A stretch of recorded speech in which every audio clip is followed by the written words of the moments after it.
চলে আসলাম নতুন একটি ভিডিওতে। আশা করি সবাই ভালো আছেন। তো যারা এই চ্যানেলে নতুন তারা আমার এই ইউটিউব চ্যানেলটি একটু সাবস্ক্রাইব করবেন এবং পাশে থাকবেন। ধন্যবাদ। তো শুরু করা যাক মূল ভিডিও। আজকের ভিডিওর বিষয়বস্তু হচ্ছে বাংলাদেশ বনাম জিম্বাবুয়ের মধ্যকারের খেলা নিয়ে। বাংলাদেশ ভার্সেস জিম্বাবুয়ের 5 ম্যাচ টি20 সিরিজের আজকে প্রথম ম্যাচ দেখে নেওয়া যাক। লাস্ট 10 ম্যাচে কোন দল কতবার জিতেছে। লাস্ট 10 ম্যাচের ভিতরে বাংলাদেশ 7 বার জিতেছে এবং জিম্বাবুয়ে 3 বার জিতেছে। আজকের যে মাঠে খেলা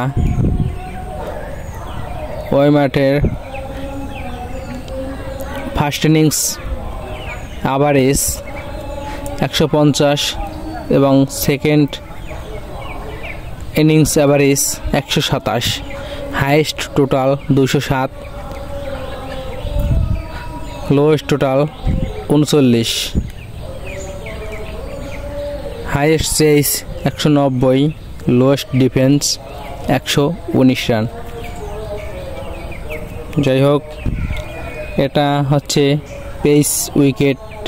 এখানে 93 উইকেট পেস বোলাররা পেয়েছে এবং স্পিনার পেয়েছে 33 উইকেট।